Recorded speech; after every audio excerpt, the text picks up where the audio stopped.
What's up, everyone? Welcome to another edition of the Best Women's Boxing Show, period. I'm Cynthia Conte. And I am Jeandra LeBeauf, and we are here with someone who will be an all-time great, a Hall of Famer, CANELO Alvarez. Thank you so much for your time today. My pleasure.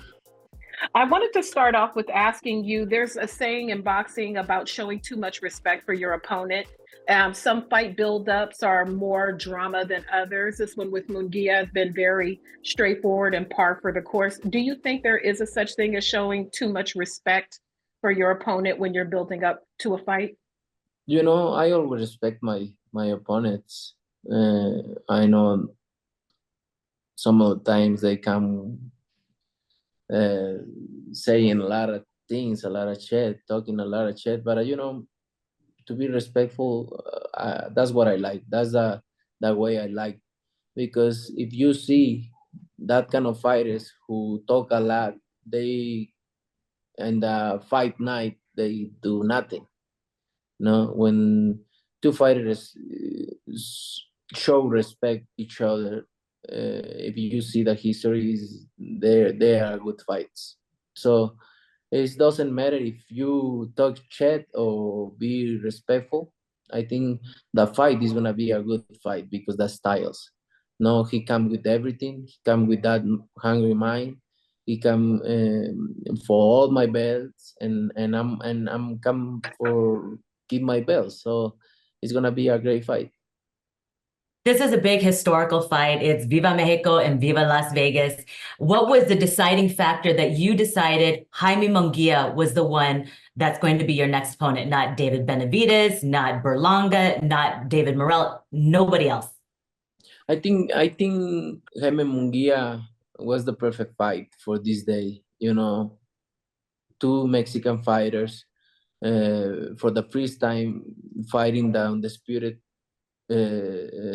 undisputed champion. So I think it's a good fight for Mexico, history for Mexico, and Jaime coming with a good wins, and I know he's coming for all. So I think it's a perfect fight.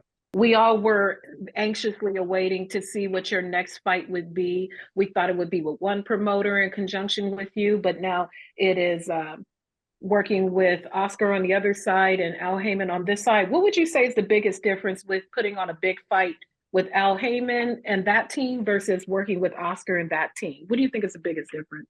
I think honest is very important. When you're honest, when you're loyal, when you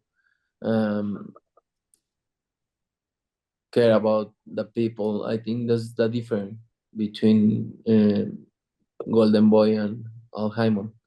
Al Haymon always care about his fighters and in every way, not just in boxing. So I think that's a big difference.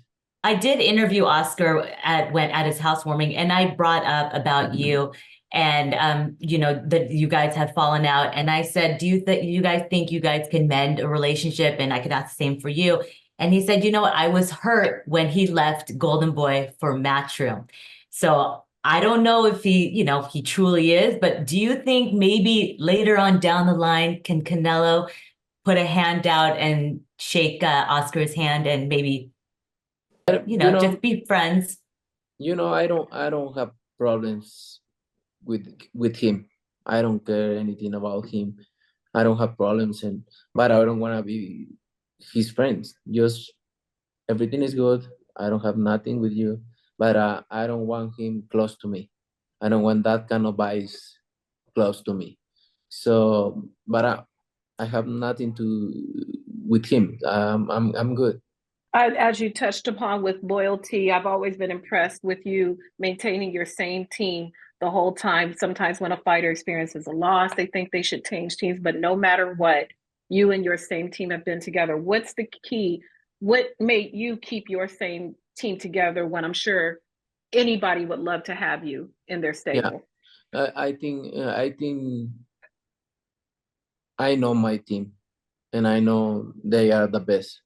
They think the same way as me. We have the same goal every time, and I know Eddie is the best trainer in the history of boxing in Mexico, and that's huge. That's huge because we coming from nothing. We coming from nothing, literally. So, and yes, every fighter, when they lose a fight, they try to look or or say, no, it's because my trainer, it's because these excuses, it's because you lose and that's it. You do something wrong. But I know, don't say I because this, because my trainer, no, because of you. Everything is because of you, whatever happened. But I always believe in my people. I always believe in my team, and that's why we are here. There was another fellow boxer that just recently, a fellow Mexican, he became the first WBA super lightweight, Isaac Pitbull Cruz. And he spoke so much about you that he looks up to you, and you're, a Mexican that's been doing so well. I know you're a fight fan first before anything else. What would you like Isaac to do? Because I know your fight is a big fight, but Isaac has made such big noise in Mexico and all around the world. Yeah, I want people doing whatever he wants. I think he's a very disciplined fighter. He's a very good person, and he deserves everything. He deserves everything, and he just started. He's coming for more, and I'm very proud about that talent in Mexico. So I'm very happy for him. Wait, who do you want to see him fight? I don't know. Whatever he wants. I think he beat everybody. Oh, okay. As we see Mexico versus Mexico, and we talk about him and Isaac fighting all over the world, we see a lot of fights have been heading to Saudi Arabia, but you still choose to fight here. Has Turki Al-Sheikh made any offers to you? Is there a scenario where you would want to fight in Saudi, where all these other big fights are going? Because every fight you do is a big fight. I don't talk anything yet, but I'm not fighting with that. I would love to fight in other countries, of course, but for me, fight in Mexican days in Las Vegas is amazing. But yes, one day I'm gonna fight in other country for sure. But right now I'm good. I think, final question, I believe, and you can respond to this, I think your final fight of your career will be possibly in Saudi or somewhere, that you've asked for the 150 to 200 million for David Benavidez. Well, we'll see. We'll see. Because Jose Benavidez told me, he goes, Canelo said he is the problem.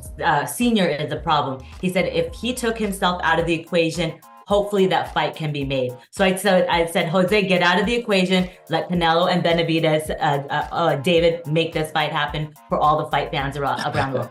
I just want boxing gods say yes. Canelo, say yes. We'll see. All right. Well, best of luck to you. Cinco de Mayo. Ladies. Thank you, Canelo. And we're going to be Viva Mexico Cabrones. We'll be drinking. Viva. Viva.